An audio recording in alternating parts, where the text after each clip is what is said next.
We're going to preview this massive, colossal game down at Wembley Stadium. Of course, Bolton Wanderers versus Oxford United this coming Saturday, live and interrupted commentary on Bolton FM. We've waited many years for Bolton to return to the second promised land, of course, of the Championship, just underneath the Premier League. What's going to happen on Saturday on the spot right now? Bolton win 2-0.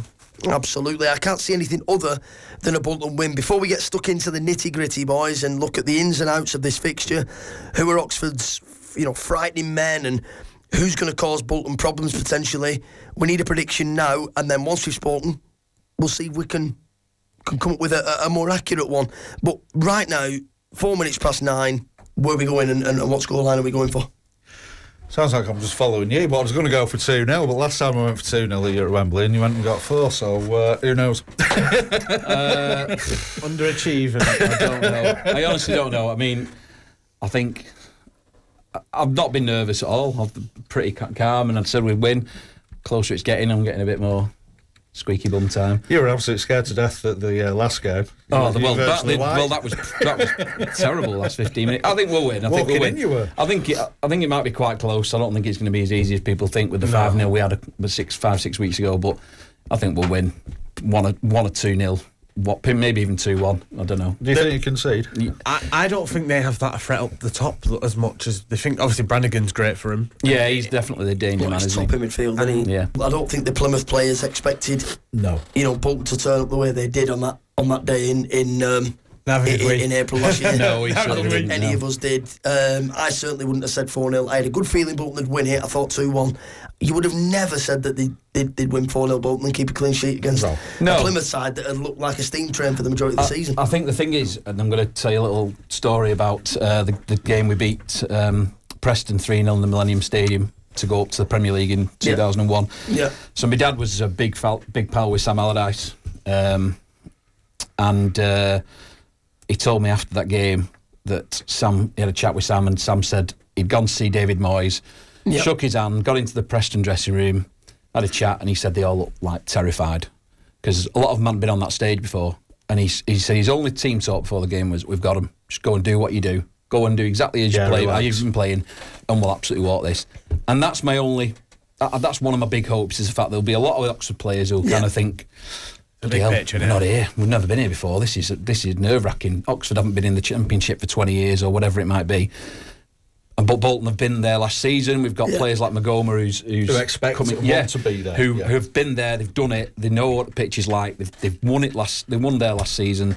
I think we'll be a bit more calm. There's an opportunity here, Danny, to stretch Oxford more than they've been stretched all season. There's not a pitch as big as this in the Football League. Here's the opportunity for your fullbacks, for your Rondo Williamses, for your Ogbetters, for your Gethin Joneses, for your Deckers Cogleys to really go. You're going to have to come wider. You're going to have to. You're going to have to work hard to stop us. This could be the one game this season where the wing backs ball out and they provide a hell of a lot more chances for you to score from.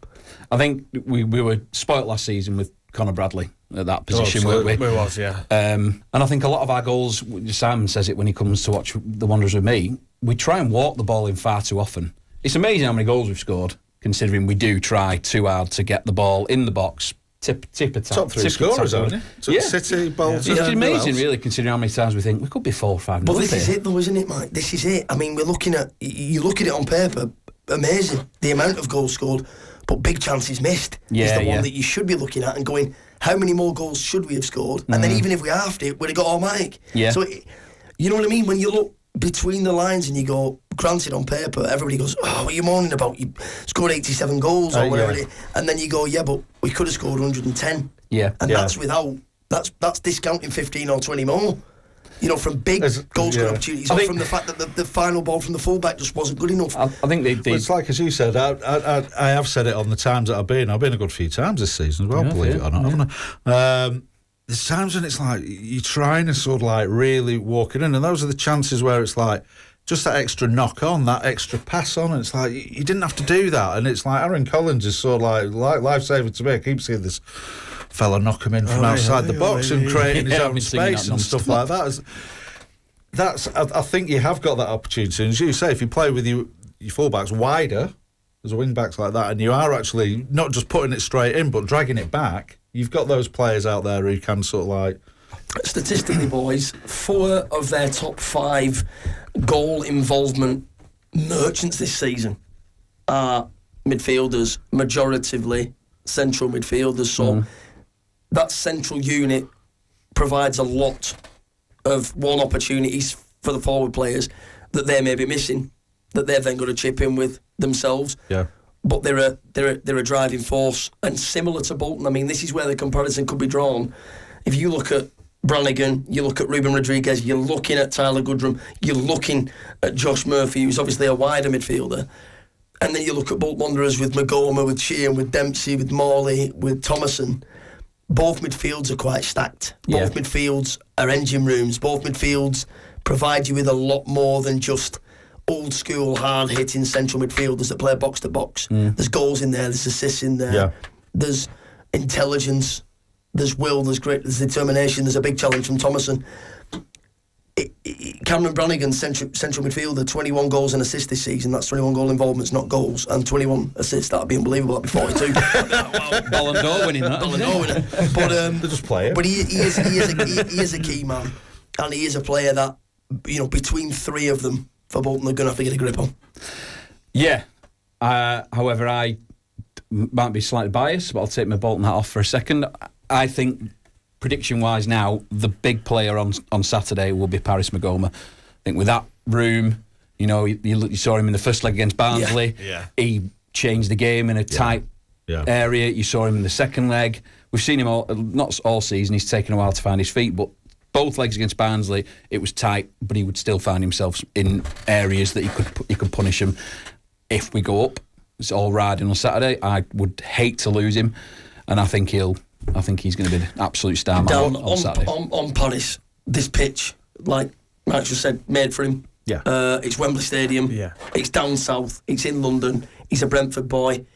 Perfect.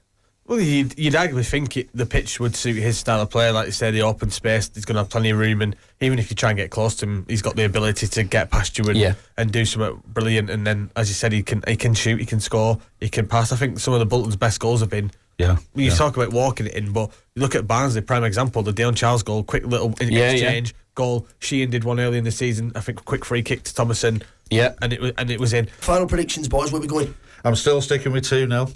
I think I'll reduce my 5. I'll go with 4-0. I think we'll do them. I'm going to go 3-1. Danny, if you're listening, mate, what are you going for? Can you show me through the window? He's just answering a very important phone call in the office there. I don't think I can see him, but I think, what did Danny say? He said 2-0. Danny said 2-0. I think he'll stick with that, Danny. He very rarely moves from what he's initially said, and I know him that well. I've known him for 11 years now. I think Danny's still going to stick with 2-0.